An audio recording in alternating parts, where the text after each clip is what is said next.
Good morning and welcome to this video update. Today I'm going to cover a few different topics, one being the Action Center. Unifor National is in the process of establishing a regional Action Center. The Action Center would be for locals 27, 88, 636, and 1859 members to access and use the services that will be provided at the Action Center. When an Action Center is formed, it does not mean that a plant is closing. The previous two Action Centers that were established in the past were for local 88 members only. At the time, they were established to help with layoffs that took place. The wording regarding plant closure in the job posting speaks to the Accurite plant in London, which is with Unifor Local 27. In the past couple of years, there was also a plant closure in Tillsonburg at Local 1859. Currently, all four local unions mentioned above are experiencing layoffs to some degree. This is why the Action Centers are designated as regional to better serve all members experiencing layoffs. Next, Port Elgin. Anyone attending Port Elgin for Pell and Health and Safety courses during periods of layoff, the member attending will be paid by Unifor National through the Pell Health and Safety penny funds. Members will need to request a record of employment from Unifor National to use when reporting their last day of work. I would highly recommend that the members reach out to benefit representatives before completing their EI reporting for the period when they attend at Port Elgin.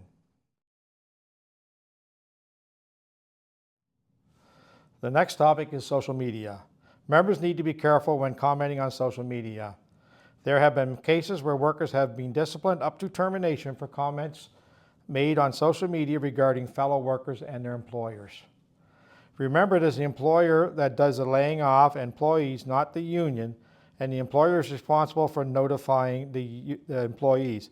Criticizing the union for lack of notification is not the right avenue, as it is a responsibility of the employer to do this.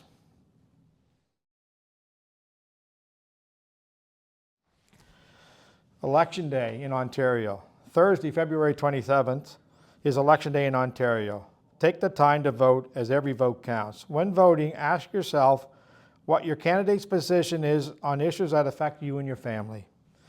Examples: the high cost of rent, gas prices, rising costs of groceries, the constant strain on our healthcare system, like long wait time, shortages of family doctors, and staff available to keep the emergency departments open 24/7.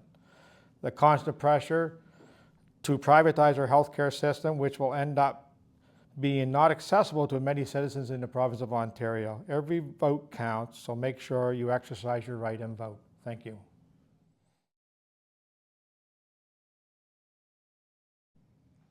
Hello, and thank you for joining us on our February video. My first topic will be the 79 members that were recently laid off. On February 10th, with no notice, GM laid off our junior 79 members. We have tried numerous times to mitigate these layoffs. For the past 5 years, we have come up with programs to stop any other long-term layoffs. We have rotated. We had sign-up periods for members to sign up by the hundreds to stay home and keep our junior members working. We had buyouts. We had retirement incentives. We had no shortage of ideas to try and get our members through these tough times. Personally, I've made it no secret that I've tried to keep everybody working over the past 4 years. We rotated when I knew it wasn't always the most popular option. We have done a lot to avoid long-term layoffs. Then the company lays off 79 and refuses to have any discussions with us. I'm 100% confident we could have had 80 members elect to stay home for a year to help everybody ride this out, but all of our suggestions have been ignored. To these 79 members, you'll receive sub for a minimum of 1 year, and then you'll resort to IMP. Each member should contact our benefit reps to see exactly where you stand, as each person will be a little bit different. I also understand the company has now cut you off of their Facebook site. You're getting laid off with no notice, no offers to help mitigate the layoff, and then they're paying you 80% for just 2 weeks. That's a really nice way of saying thanks. And for some reason, they don't understand why you're upset and make comments on their Facebook site. So they cut all 79 off immediately. The only tool that they use for communication has now been cut off. Thanks for your service. Don't let the door hit your ass on the way out. We have filed a grievance on this situation, and Unifor National are trying to help us sort this out.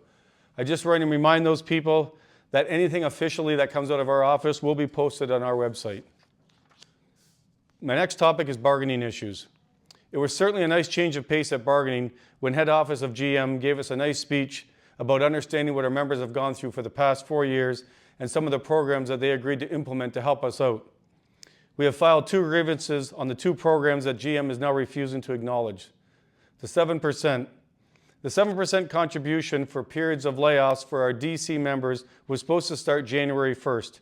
However, head office is refusing to pay the 7% during layoff periods.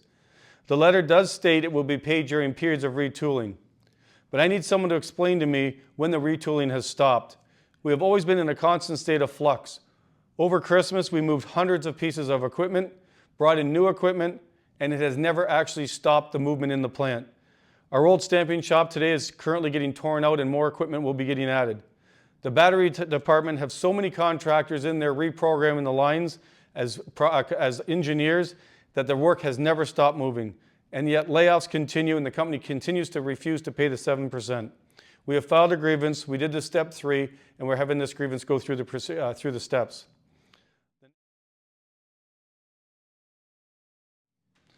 Our next topic on bargaining is the credited service. We have approximately 450 members who should be getting credited service for past layoff times. We have 60 members who signed up to retire. 30 of those are gone and 30 yet are waiting to retire, but they're waiting for their credited service. They signed up to retire on the program the company agreed to, some with only 28.1 years of service, but both parties agreed and both parties were waiting for GM head office to come up with the numbers. Now GM is telling us the credited service will cost them $4 million, and they are reaching for any straws not to pay that amount. Every GM worker in the US is getting up to $14,000 American in profit sharing right now. That would equal $26 million Canadian in our plant in a normal year if everybody was working full hours. I'm sick of standing in front of Auto Council every year demanding profit sharing and having the heads of Unifor tell me that COLA is better. It is not. Times have changed.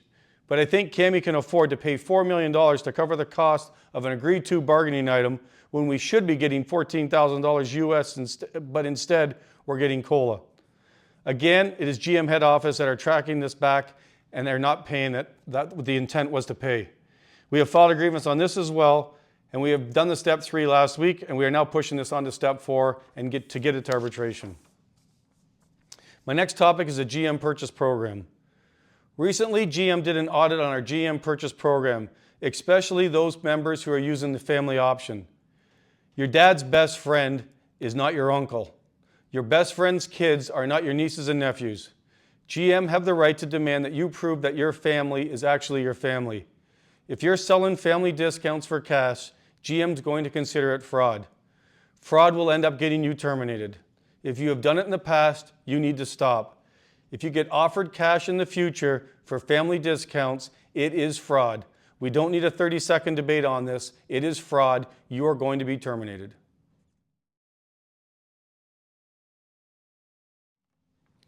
I want to finish the video off with what I believe is going to come in 2025 and what this year may bring. In 2020, General Motors informed us that our plant will not be building the Chevy Equinox going forward. There was no discussion. I went to a meeting and was informed GM was moving our entire production of the Equinox to Mexico. We had no product, but a couple days later an option came to us to build an electric delivery truck. The debates with the company and internally with our own group were constant. We would lose a significant number of jobs, approximately 50% of our workforce. Right up front, they were being honest about that. There'd be no paint shop, there'd be no stamping shop, and we'd have to try and figure out how to become Canada's first electric vehicle producer with no playbook. We had a choice, 50% of our jobs and hope for increases in sales and more people, or work out plant closure language. After signing that contract, we have been faced with plant retoolings, plant slowdowns, microchip shortages, battery supply issues, and the list seems to keep going. Our members have made huge sacrifices over the years. Many members were out of our plant for significant periods. We had all sorts of layoffs with members rotating in and out of the plant. We reached an agreement at one time to retain the top 400 members to having preference to work full-time, as they would have been the members that have worked if we had done regular layoffs, with the entire rest of the membership still able to rotate and everybody keep getting a piece of the pie. The subpayments mid-contract were increased to 70%. Also mid-contract, the entitlement weeks were amended. The membership were asked at one time to keep rotating, and we had a vote, knowing that some of our senior members were going to share in the pain, but the membership overwhelmingly voted to continue to rotate. The union leadership continued to make arguments to keep all members earning income during these slow periods. The company agreed to keep all members on the roll, knowing that from that point on, they would likely lose many employees if they put them on extended, indefinite layoffs. Management at CAMI really wanted everyone to remain with the company, as everybody believed that the trucks would sell at some point and would just increasing production, and eventually everybody would be back to work full time. We had at one time heard rumors of thousands of orders. The orders kept stockpiling up, but that has not materialized. Our members have seen our trucks on the road. A lot of our members have talked to the truck drivers. They emphatically praise the user-friendly trucks that we build. Every month we are still actually seeing our sales increase, but not at the rate we had hoped for, and more importantly, not at the rate that we need. Things have now changed. The electric market is increasing, but not at the rate auto manufacturers had hoped, and it appears that the support for encouraging the shift to electric vehicles is no longer there from recently elected governments. Tariffs on Canadian products could become a reality, and as such, that could further slow and really hamper our sales. The implant have been optimistic, but the future is not looking bright. For the past 5 years, we've been able to keep as many members working as possible. We negotiated programs to allow members to retire early, take extended leaves to pursue other options. We found ways to have all members maintain an income, albeit at a reduced level of 70%. GM invested heavily into our plant. They are here strictly to make money. The fact is, their goal is to work 3 shifts, 6 days a week. That is their ultimate goal. No one here is throwing in the towel. Changes continue to be made, including bringing the 2026 model production in May early, as it brings other options such as refrigeration to try and attract new customers. A new roof will also be introduced later this year. We need to continue to do what we have done for the past 30 years, and that is build the best quality vehicles in the GM lineup. That is our end of the bargain. I was going to come up on this video screaming and yelling. That does happen behind the scenes right now, and it's happening a lot. But the last month has been extremely tough. I'm having a hard time trying to keep up with all my emails and texts right now. However, today, right now, I just want to talk to our members and make sure everyone realizes what we are facing. The harsh reality is that our plant would be able to keep up with our required production right now on 1 shift. I have not been in any meetings with the company to go with our main plant to 1 shift. I want to make that perfectly clear. We have not had those meetings at all. Yet everyone in our plant needs to look down the road for 3 months or 6 months and see what is likely coming. Don't wait for a memo to tell you to start becoming cautious with your money.